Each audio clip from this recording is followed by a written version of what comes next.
Years before Sir Arthur Evans' controversial excavations at the site of Knossos in the early 1900s, the women of Crete had been finding carved semi-precious gemstones that they called galopetras, or milkstones, that they believed helped in the nursing of children. However, the first galopetra recognized as an ancient Minoan sealstone would not be found until the 1960s by British archaeologist Peter Warren, because when is it never the British? He discovered these at his site Forno Coryphae at Myrtos. These sealstones dated to around the early Minoan II period, which I believe is around 2900 to 2300 BCE, depending on who you ask. From then on, Minoan sealstones continued to be found in Archanis and tombs in Lebanon, which can all be dated to around the same period. While the shapes of these seals varied, they often came in pyramidal or conoidal shapes with geometric designs. These included crosshatched or diamond crosshatched patterns carved into steatite or bone, very soft materials. As technology progressed, these designs became a lot more complex, with the introduction of trilobes, C-spirals, and the angle-filled cross that appeared not only in Crete but throughout the Aegean. During this time, the Minoans lacked the monumental and large administrative centers that came after the pre-palatial period, and these seals would have been mostly made on a village level with limited daily use and mostly for personal private use. It was not until sometime between the early Minoan III and middle Minoan I periods, around 2300 to 1900 BCE, that Minoan sealstones really took off. Appropriately called the glyptic takeoff, these sealstones experienced a flood of popularity and use that coincided with the growth of early Cretan communities like Malea, Knossos, and Phaistos, which later became large administrative centers. With the glyptic takeoff came a general advancement in technique and technology, with Egyptian influence with the introduction of hippopotamus ivory as a sealstone material. During this time, we also see the introduction of stylistic groups, especially the parading lions.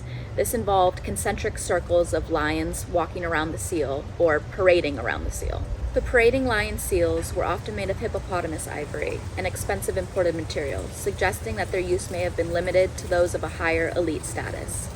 The lions, an animal that were representative of power and royal prowess in Egyptian art, also proves the influence that the Egyptian culture had over Crete at this time. The Middle Minoan II period, occupying a time from 1900 to 1700 BCE, brought with it the introduction of the horizontal bow lathe, a new technology from the Near East, which allowed Minoan artisans to carve from harder materials, most notably colorful semi-precious stones. From carnelian to agate, these semi-precious stones quickly took over as the dominant material for sealstones, and bone and ivory sealstones pretty much disappeared. During this period, new shapes such as the pet shaft, a handled signet, as well as multi-sided prisms gained popularity, and we began to see them more and more during this period. These new shapes reflected the turn to administrative use for these Minoan sealstones, as those early Minoan communities, Malea, Knossos, and Phaistos, grew into powerful administrative centers. Previously, the prevailing sealing system in Crete was the single sealing system, in which one sealstone was used to create a single seal. This was often used for individual personal signatures.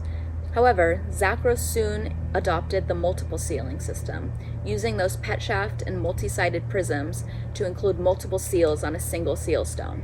This suggested that its use had moved from individual to possibly representing a class, political position, or some combination of the two. It's possible that it was used to collect multiple individuals' seals on one sealstone. However, this kind of defeats the purpose of using a seal as a specific signature private to one person. The Mycenaean conquest of Crete, which occurred during the late Minoan II and IIIa periods from 1450 to 1350 BCE, signaled the end of Minoan sealstones. Though many artisans survived the original takeover, there began to be stylistic changes in those sealstones. A seal designated as CMS 7113, which is dated to the late Minoan I period, just before the takeover. It features a bull looking back over its shoulder, a palm tree on the side, and a classic figure-8 shield on the bottom. The seal is visually busy. The bull has ornamental horns, the palm tree has many lines over the top, its leaves sprout out the top like crowns, it even has wilted leaves on the side. Another seal, CMS 7-162, and dated to the late Minoan 3A period, after the Mycenaean conquest, is minimalistic in comparison. It features the same design but with a few stylistic changes. The palm tree has become a single line with a circle on top and several lines sprouting out the top to represent the leaves. Meanwhile, the bull has lost its horn ornaments, its tail, and several of its details in its body. Meanwhile, its joints have become round and knobby. A third seal, CMS 2.3212, also dates to the late Minoan 3A period, but is much more streamlined in design. The palm tree has become a single curved line off to the side, and though we can't see much of the bull, its face has lost much of its detail.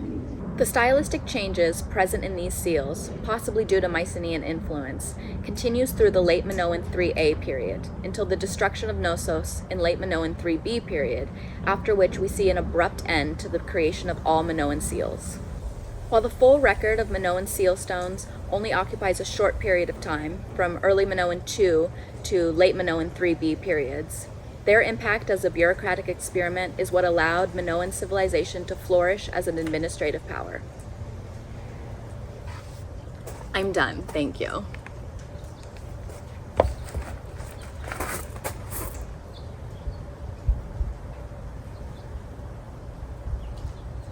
Oh my god, are you serious?